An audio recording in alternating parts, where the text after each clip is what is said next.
Hola, buenos compañeros y compañeras e ingenieros. Mi nombre es Daniel Espinosa y vamos a hablarles sobre la quinta asignación. Nuestro grupo está conformado por Evelyn Lizeth Rivera, Jairo Daniel Ortiz, Gersis Daneri Portillo, su servidor Daniel Fernando Espinosa y Overton Saúl Herrera. Yo voy a hablarles acerca de qué es la inflación y cómo afecta en el desarrollo de un proyecto de inversión. Bueno, la inflación es un aumento generalizado en los precios de los bienes y servicios de una economía durante un periodo de tiempo. Un proyecto de inversión puede verse afectado debido a los altos costos de materia prima, lo que también conlleva a un alto costo de producción, alterando los valores del mercado, lo que puede influir en un bajo ingreso monetario para la persona o la empresa que hace la inversión. Eh, ¿Cuáles son las principales causas que provocan la inflación? Una de ellas puede ser el aumento de la demanda. Si la demanda es mayor a la oferta, esto produce que los precios se eleven. Un ejemplo de esto es que si eh, hay pocos tomates, la gente va a comprar los tomates, no importa el precio que estén, aunque estén elevados, siempre los va a comprar. Eso genera que se eleven los precios.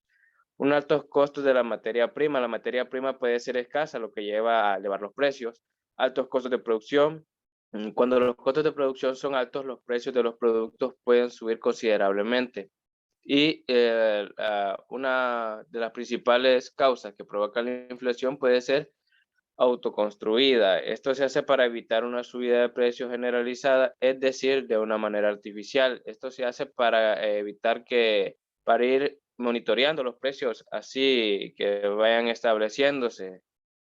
¿Cómo afecta la inflación en los proyectos de inversión? La inflación afecta en los proyectos de inversión, ya que casi siempre las empresas pequeñas o cuando vienen empezando se dependen de créditos bancarios a cortos plazos para poder tener más efectivo e invertir, lo que muchas veces se ignora lo que es la inflación.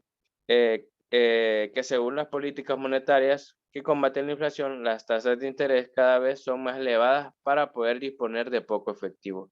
Genera costos administrativos, distorsiona la toma de decisiones, afecta las inversiones productivas, afecta la balanza de pagos y distorsiona el orientado del mercado, afectando directamente en los precios de venta. Y sobre todo, menos circulación de dinero y menos poder adquisitivo de productos, lo que obliga a la empresa a tomar nuevas estrategias de poder bajar los costos para mantenerse con los precios competitivos del mercado. ¿Qué es la deflación?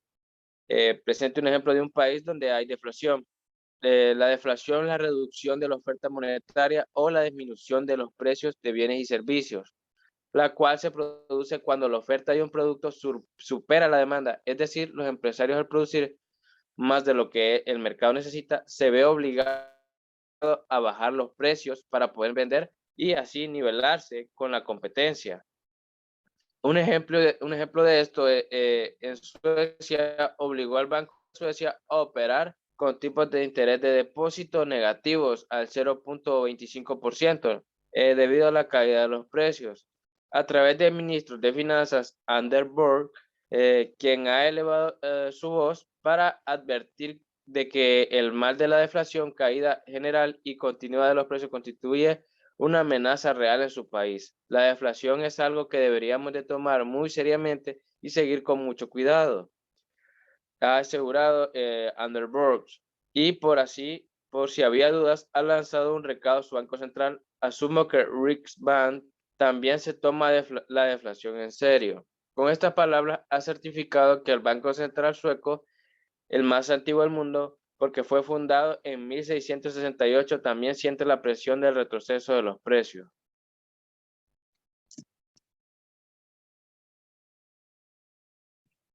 Buenas tardes, ingeniero. Mi nombre es Jairo Daniel Ortiz Campos y voy a seguir con la exposición.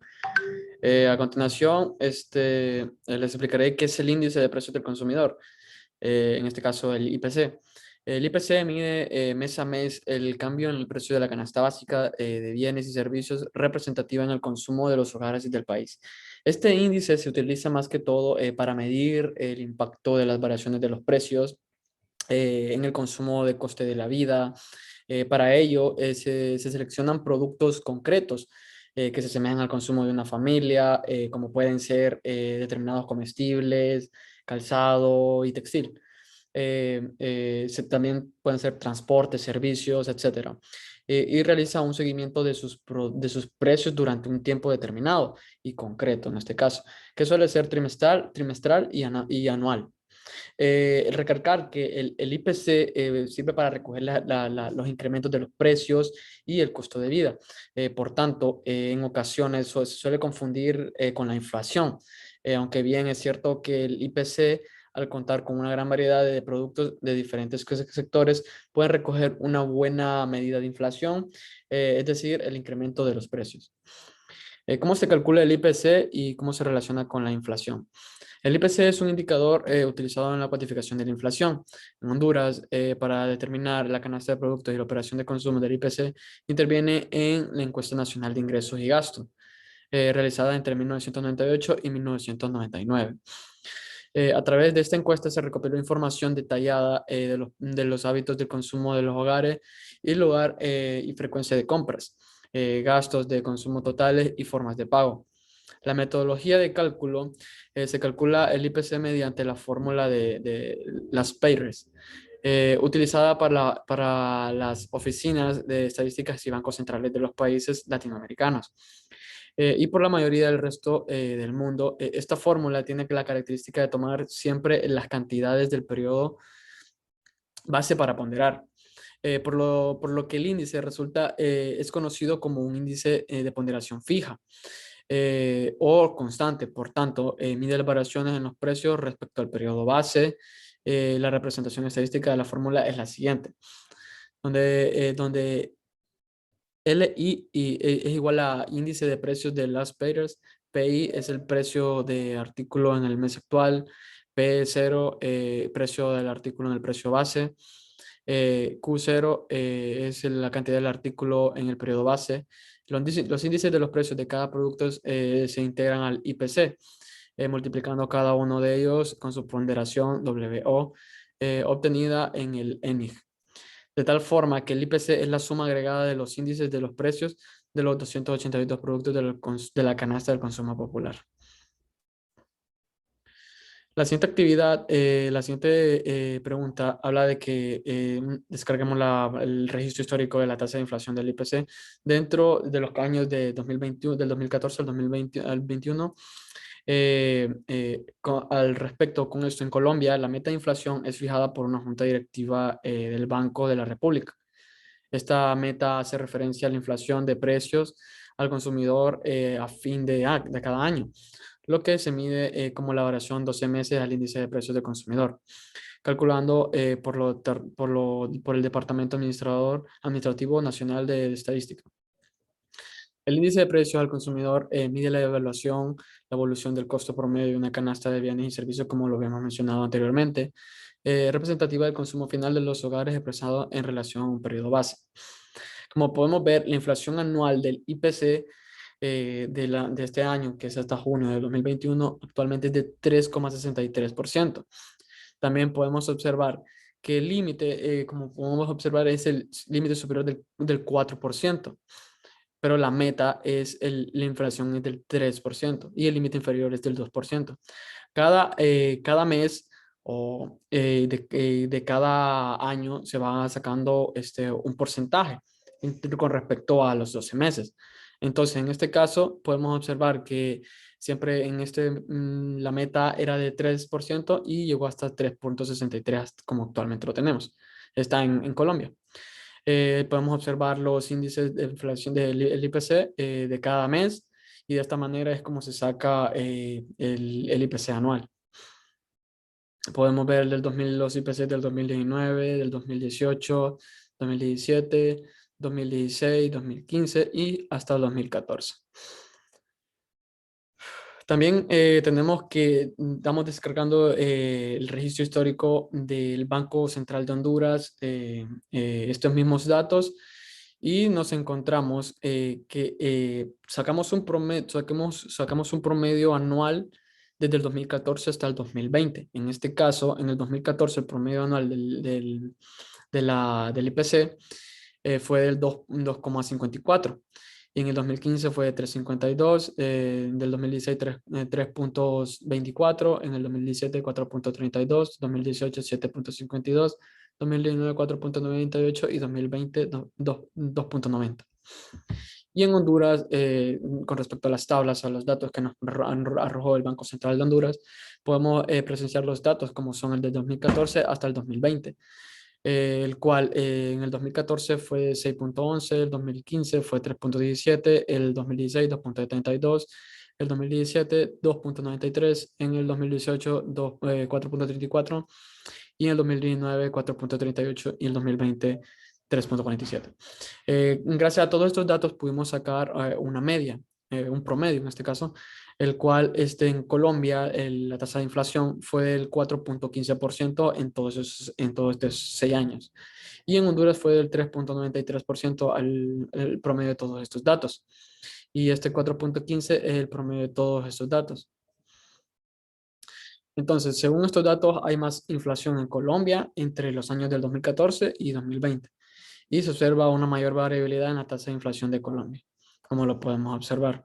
Hay una mayor variabilidad que en la que hay en la de Honduras. Así que los dejo con mi compañero que les seguiré explicando la siguiente pregunta. Bueno, ahora vamos a hablar sobre la devaluación, que en qué caso es buena y en qué caso es mala. Primero, la devaluación es buena cuando la moneda nacional se devalúa, ya que las exportaciones se vuelven más competitivas frente a la moneda extranjera. Y el caso malo es cuando el ingreso de una persona tiene menos valor y los costos de materia prima tienen un alto incremento. Un ejemplo sería los exportadores como tal, ya que a ellos les conviene la devaluación porque la misma hace que los consumidores extranjeros reciban por cada dólar que pagan más lempiras en mercancías hondureñas. También se da el caso de que muchos exportadores antes de serlo son importadores de materia prima, maquinaria, equipo u otras mercancías. Y a estos importadores es a quienes la devaluación les perjudica, ya que la misma hace que los consumidores hondureños reciban por cada lempira que pagan menos dólares en mercancías extranjeras. Así que la devaluación encarece en términos de lempiras las mercancías importadas, perjudicando a los importadores. La siguiente pregunta habla sobre el registro histórico de la serie mensual del tipo de cambio del lempira y el peso colombiano con respecto al dólar. Esto según el Banco Central de Honduras y el de Colombia. Pues ahí están los datos y podemos ver, bueno, podemos observar que hay mayor variabilidad entre los meses de febrero, marzo y abril de este año. También gracias a esos datos podemos presenciar una estabilidad en el mes de mayo, junio y julio.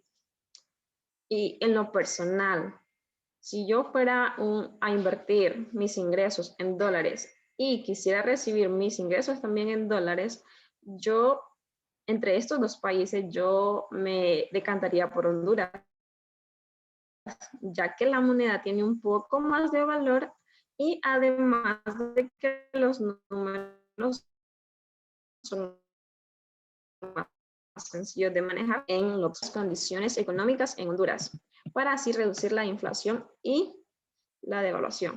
Pues primero haría una disminución del gasto público, ya que si se gasta menos, esto ayudaría a que la demanda de bienes y servicios en esos precios bajaran. También invertir en nuevas empresas que contribuyan a los empleos de nuestro país, nuevas formas tributarias que beneficien la reducción y la inflación de la devaluación. También ajustar diariamente la oferta de dinero que corresponda a la demanda y también comprar de manera consistente. Ahora los dejo con mi compañero.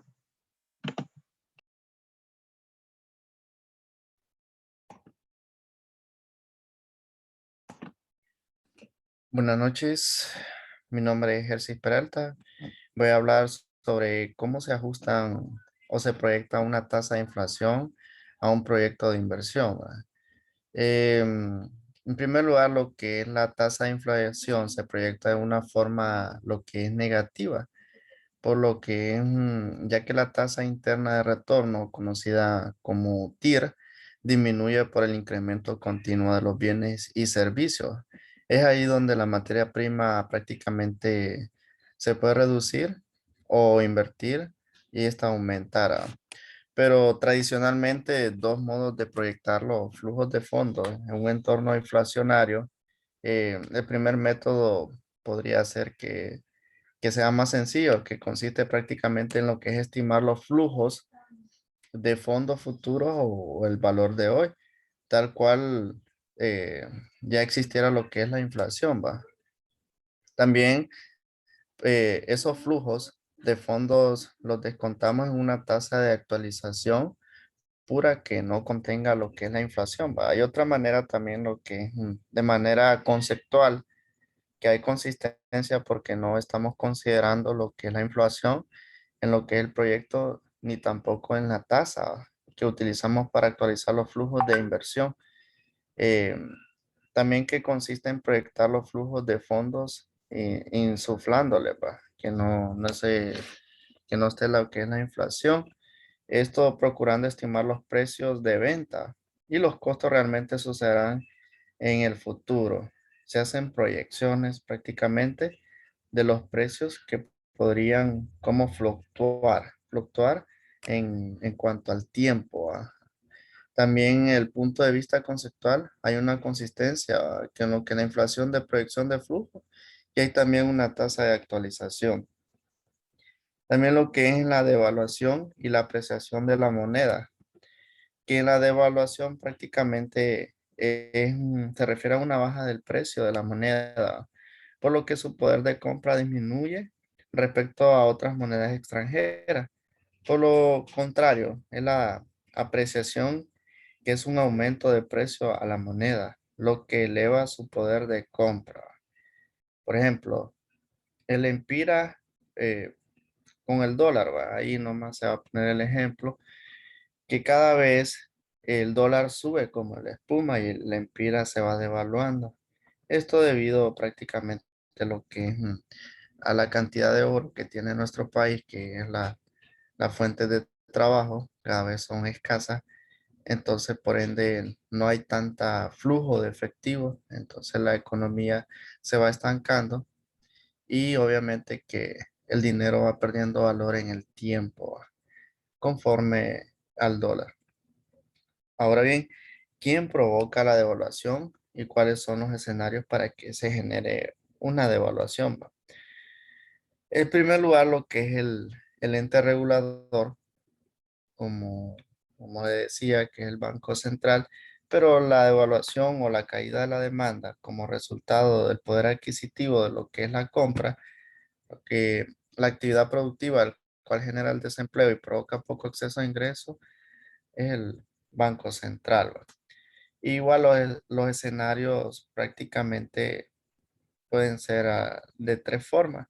El primero, que se podría dar un salto, que lo que permite es unificar de tipo el cambio oficial del dólar, ¿va? Em, del dólar blue, que este es conocido así como que es un eufemismo que se utiliza prácticamente en otros países, especialmente en Argentina, para referirse al dólar estadounidense, ¿va? Que es ilegal en el mercado negro.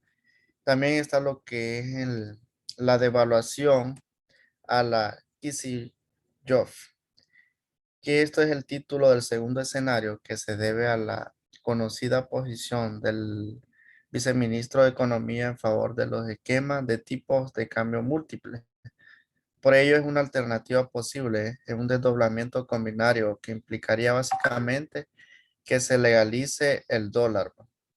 En este caso existirían dos tipos de cambio, que el primero sería prácticamente un cambio oficial, ¿va? Que es para exportadores, que tendría un precio, y para los importadores, un tipo de cambio financiero importador, ¿va? Que es los turistas, para quienes quieran atesorar dólares, quienes necesiten comprar dólares para cancelar deudas en moneda extranjera, para quienes realicen viajes al exterior y para los importadores. Esto se le conoce como trading, ¿va? Que básicamente es la compra y venta de monedas extranjeras. Todo sigue igual, ¿va? Todo sigue igual, la devaluación que es conocida como la venezuelización de la economía. En este último escenario no hay grandes cambios respecto a la modelo actual. Existen dos tipos de cambio, que es el oficial, que es el dólar paralelo. El gobierno continúa aplicando lo que es la mini evaluaciones a una tasa del 25% anualizada y que sigue el cepo combinario. Probablemente aquí lo que es el turismo y el recargo del 20 al 40% se establezca en el sistema de tarjetas de crédito, en las compras, todo eso para combatir lo que es la inflación, ¿va? Y los precios y no habrá cambio. A medida que aumenta la inflación, los precios se van encareciendo, el poder adquisitivo del dinero es menor.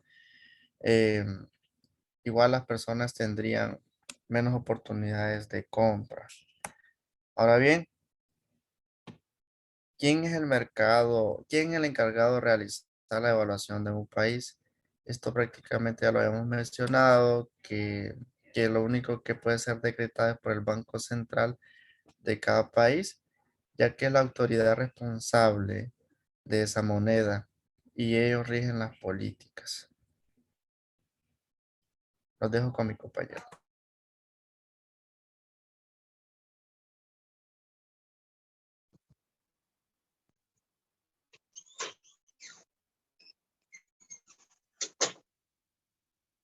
Buenas noches, ingeniero, compañero. Yo les voy a hablar un poco sobre la siguiente pregunta, que es ¿cuál es la diferencia entre la política monetaria y la política económica?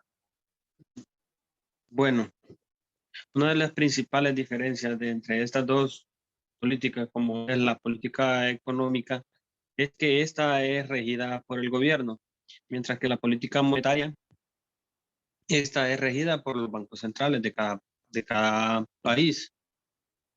Otra de las diferencias más notables es que una se encarga de controlar los presupuestos de Estado o del mercado laboral. Esta es la política económica, mientras que la política monetaria dice que aglutina todas las acciones que disponen las autoridades monetarias para ajustar el mercado del dinero.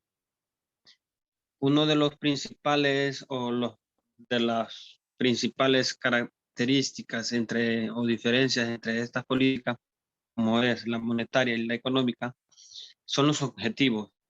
Los objetivos de la política económica es el pleno empleo, la estabilidad de los precios y la mejora de la balanza de pagos, mientras que de la política monetaria es controlar la inflación, reducir el desempeño,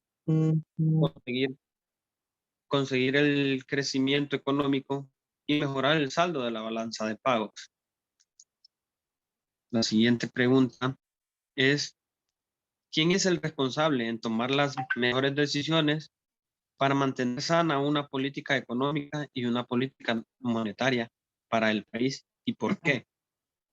Se dice que el responsable de estas decisiones para mantener sana estas dos políticas, como lo es la económica y la política monetaria, es el Banco Central, porque los bancos centrales desempeñan un papel crucial a la hora de garantizar la estabilidad económica y financiera. Se encargan de ejecutar la política monetaria con el fin de lograr una inflación baja y estable.